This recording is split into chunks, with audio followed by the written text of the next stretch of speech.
All female and of Armenian descent came in with a chief complaint of abdominal pain for 5 days.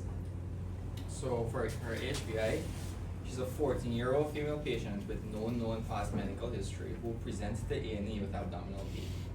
Patient said pain started periumbilically and has since radiated to the right lower quadrant. Patient stated that the pain was constant and dull and rated as a 6 out of 10 on the pain scale.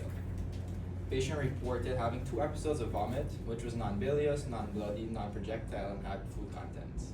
How many episodes is it? 2. 2 episodes.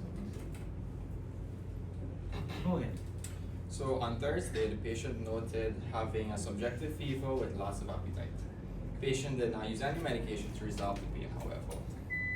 Patient further denied any headaches, diplopia, dysphagia, diarrhea, palpitations. Yeah, but I mean, okay. I appreciate your review of systems, right? But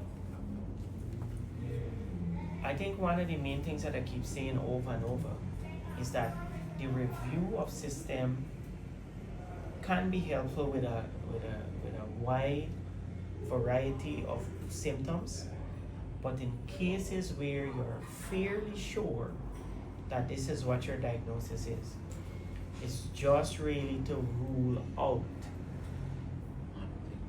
the differentials, right?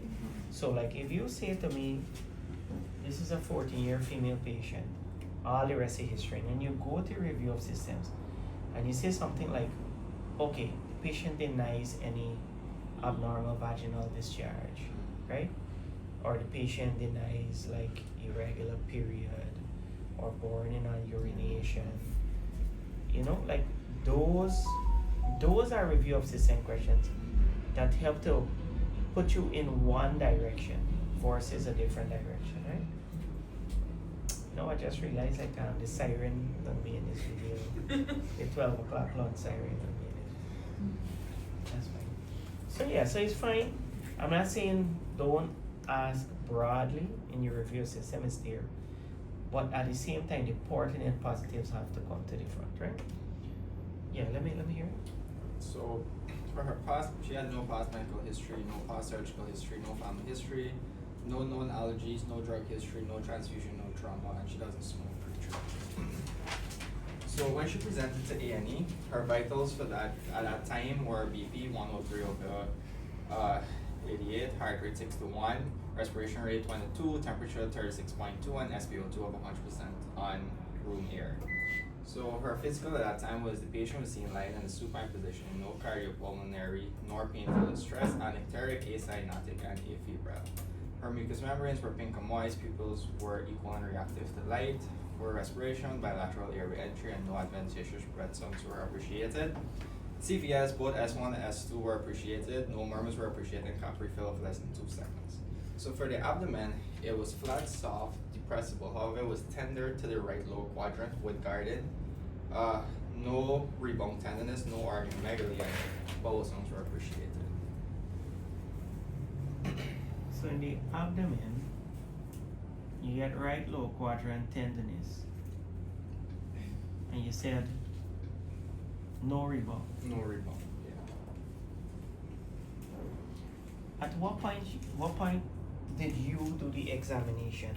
So she came into A&E on, I don't remember the specific date, but so she came in with, so her diagnosis was acute appendicitis, and then they took her straight to theater to get the surgery. To get the surgery done. No, So I saw her 1 day post-op. okay, fair enough. But when you read the notes for the persons who admitted, did they find rebound tenderness at that time? This was their examination. It was their examination, Yeah. and they didn't find rebound They didn't tenderness. find rebound tenderness. Now, rebound tenderness in cases like these, while it can be discordant, as in your physical examination is discordant with history of physical, it doesn't say that this is not appendicitis. There are many different factors that might be involved here, including the fact that the patient may be dehydrated, malnourished, or the patient may have had pain medication before you examine them. maybe like 20 to 30 minutes before you examine.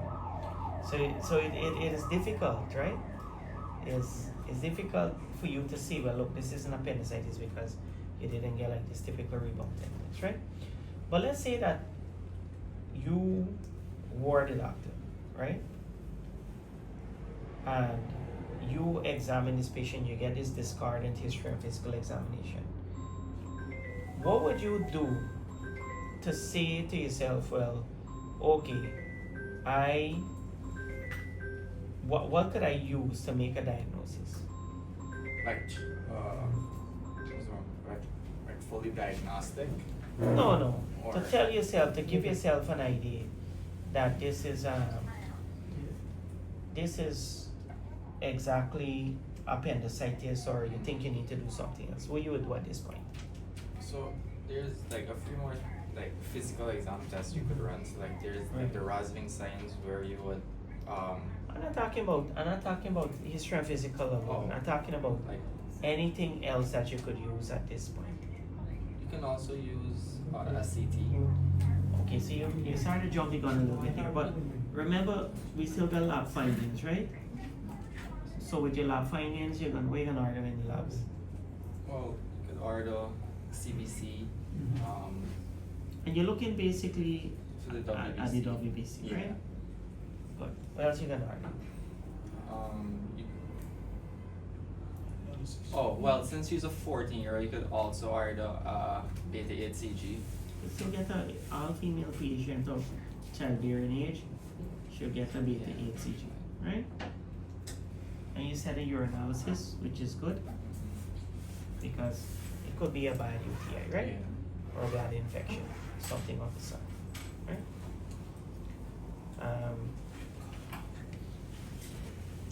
The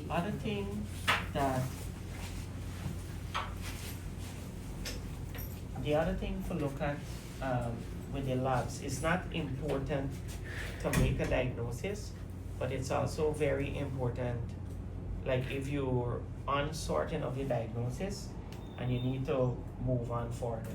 And I would usually ask them to order a renal function test, right? Because with the bone and creatinine, you have to get that to do the CT scan. Yeah. Like if you move on to do the CT scan, right? Which brings us to imaging. Do all patients who have appendicitis need imaging? No. Good. There's some patients from the history and the physical examination and the laboratory finding alone, you're like 110% certain this patient has appendicitis, right?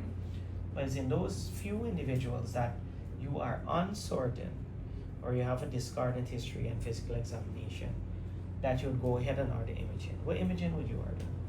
Well, the mainstay is CT. Right. Usually CT has a higher what? Sensitivity. Sensitivity Like and 90 specificity, 95, right? Yeah.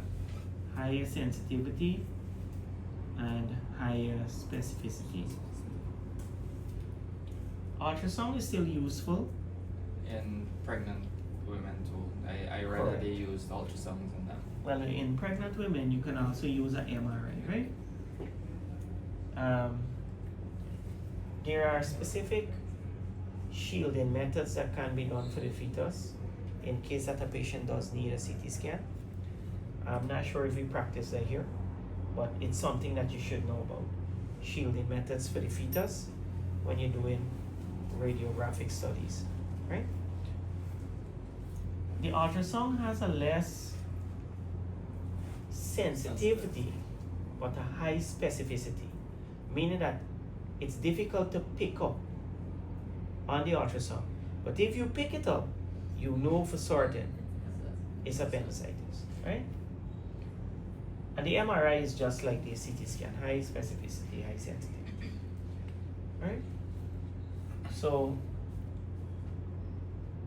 you had any more in the history that you wanted to tell me about, or I think that was about it? That was about it. No other person. What did they find on the what did they find on the? So on the CT when it came back, she had a perforated acute appendicitis. They had free fluid and multiple small enhancing fluid collection in the right lower quadrant that it was suspicious of either a localized abscess or the formation of a phlegmon was Right. developed there. Alright, so at surgery, what did they do? So at surgery, it was a laparoscopic appendectomy, and well, so they found that it was a perforated necrotic retrocecal appendix. They took it out. They said that they had minimal suction. There wasn't any like large amounts of pus, and it had minimal bleeding also.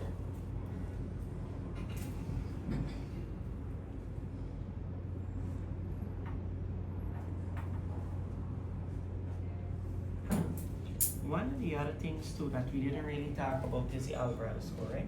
Yeah, I didn't. I was looking for it in the chart, but I didn't see them mention the Alvarado score. No, you don't gotta wait for they mention it, bro. Well, You yeah, I know. gotta- I could calculate You it. could calculate it on your own, right? That's the whole point. The point is that you have all the information there. You got a high white cell count, you got a left shift, you got fever, you got vomiting, you got right low quadrant pain, you got migratory pain. The patient didn't really need imaging. The patient needed to go to the operating theater.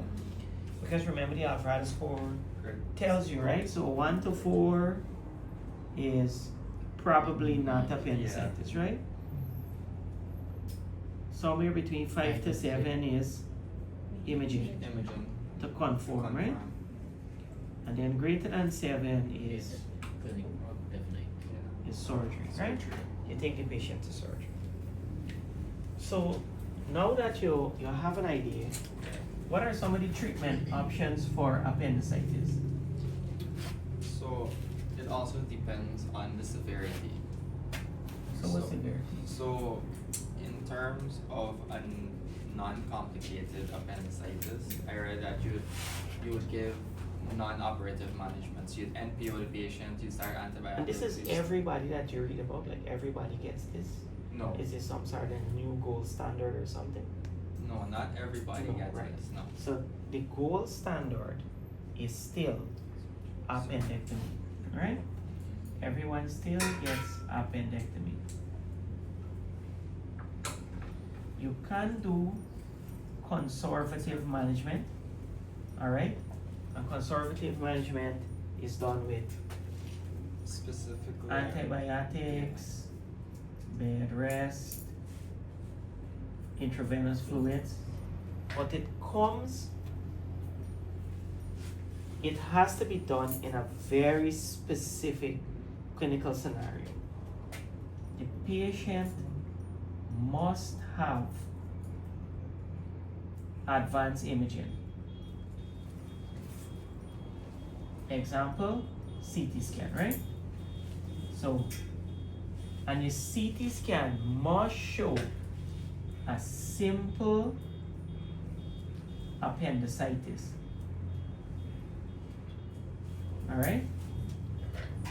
And the patient must not have any other comorbidity that would predispose them for the appendicitis to progress further. Right? So if you got a patient who may be immunocompromised or malnourished in that way, it may seem like relative contraindication, but in real life, those things actually pan out and these patients actually progress, right? The appendectomies that we have are open versus laparoscopic.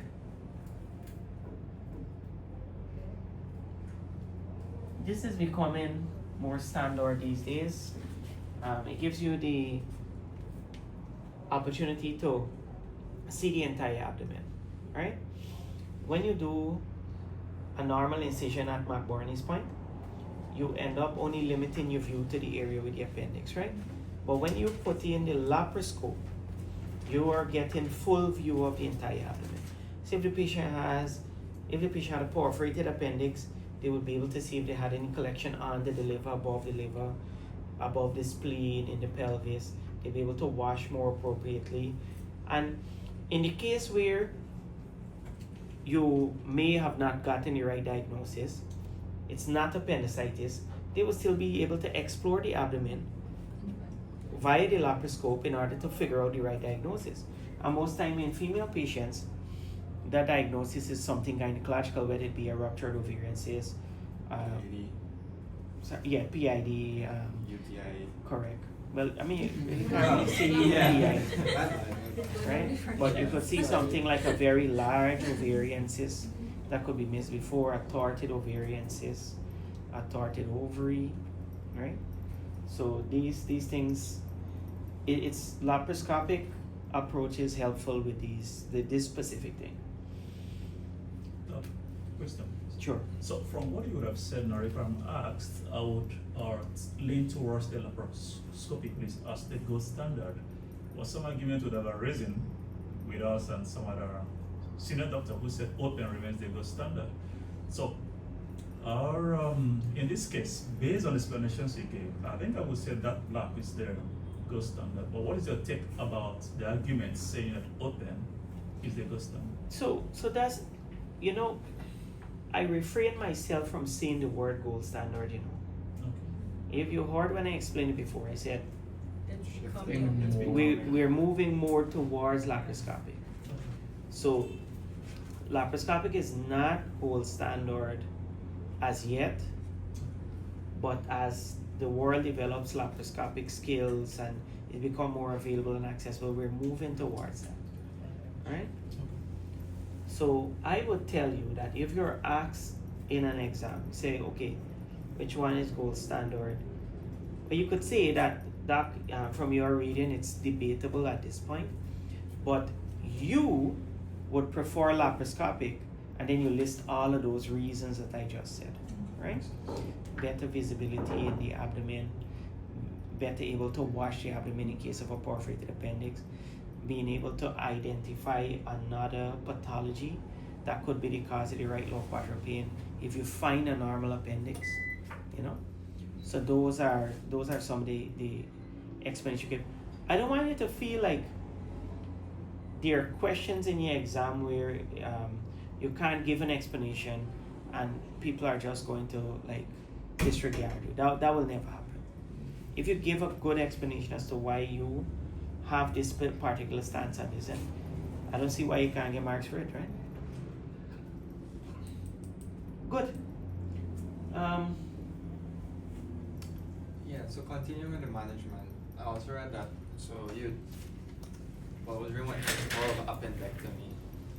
Sorry, say that again? Interval appendectomy. Interval appendectomy. So let's say you do your conservative management. The thinking long ago was that by the time weeks 5 to 6, you should go back and take out the appendix. Right? And this is what's known as interval appendectomy.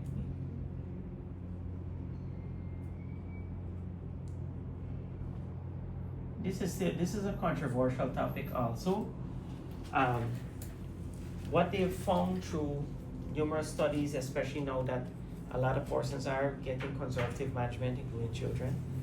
Children make up like a bulk of the conservative management group, right? What would happen, or what we found in the data, is that their lifetime risk of redeveloping appendicitis is the same as a normal person who did not have appendicitis in the first place.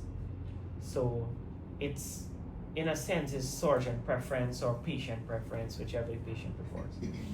Now, in all the individuals who may have had like a phlegma, you're not able to operate, but with antibiotics you resolve it, there's a higher indication for you to go and take the appendix, because the cause of the appendicitis in that case could be malignancy.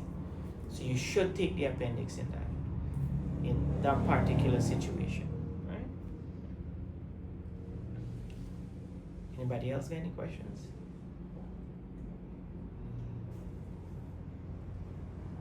Yeah, so if they develop phlegmon, how long do we treat on antibiotics for? Because I read it's 3 to 5 days. So the normal progression of appendicitis, right?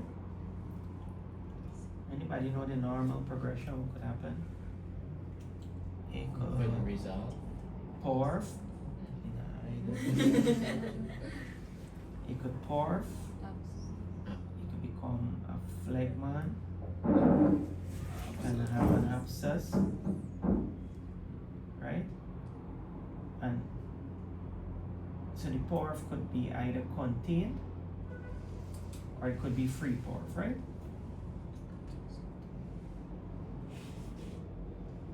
Right? So your question is, if a patient had a perforated appendix, how many days you place him on antibiotics? Now, there is a trial that the residents love to tell me about. Stop It trial. Y'all ever hear about it? So the Stop It trial was done mainly in patients with appendicitis, and they gave short course antibiotics between 3 to 5 days, and then they give long-term antibiotics, long course, 2 weeks, more than 2 weeks. And what they found was that it was non-inferior to give the 3 to 5 days antibiotics, right? Now, in my interpretation of what's going on here is there are many different factors that we're not able to test for, right? So one of the things is that we don't get brand name drugs here, right? We don't get like the big pharmaceutical drugs with a 90% active ingredient inside and these type of things. So I wouldn't chance it locally. Now, if you tell me, oh, you won't give me like Claxospecline, Augmentin, or something like that, I would try it then. But with what we currently have, I probably wouldn't try it. Now, to treat a patient with intra-abdominal sepsis, a patient who had a free porph, right, is that you may end up treating like sometimes up to 4 to 6 weeks with antibiotic until complete resolution. A resolution in the form of physical and laboratory findings, right? So you're looking at the trending down of the white blood cell count or the ESR, whichever one you're using as a factor for inflammation and infection. And you're looking at the physical examination, meaning that the patient has less tenderness in the abdomen, the patient's not having fever, the patient appetite is returning, right? So that's how you look at it. And in the case with this antibiotic treatment, you said between sometimes 3 to 4 weeks you'd end up on treatment. How much of that time would be IV antibiotics? I think that the recommended is that once a patient has like about 72 hours of IV antibiotics is sufficient, you know. Once they have like a mild to moderate infection. Now, if a patient has a severe intra-abdominal infection, for the duration of their hospitalization, they would still require IV antibiotics. So, if you had a patient with a free porph from the base of the appendix with stool and pus in the abdomen, like that patient obviously requires a long course of antibiotics, and that for the duration of the patient being in the hospital, you will give the patient IV antibiotics. There's no indication for you to give the patient oral antibiotics. Right? Have any questions? Yeah, sleep in me. Isn't there a case or scenario? You're a general surgeon. Isn't there a case or scenario whereby you could have like oncolysis of the appendix too? If It can happen. There are stories or cases that have been discussed before where patients have had simple appendicitis, took too long to come out of places like the interior or so on. And when it's time for you, when you do the imaging or when they do the surgery, there's no appendix. They had a little appendix stump. The appendix undergo autolysis and the body just absorb it. So it's not something that typical. Right. It's not like something very common, but it can happen. Alright. I think that's enough. Look at the implications for the autolysis. Like, is it a situation the patient could go or feature? Is that what we refer to as the vanishing appendix? Vanishing appendix. I don't know. I don't ever remember. I don't recall reading it as the vanishing appendix, but I guess like it matches it probably. Maybe. Seems like a cool name. All right. Thank you guys. Awesome. Thanks,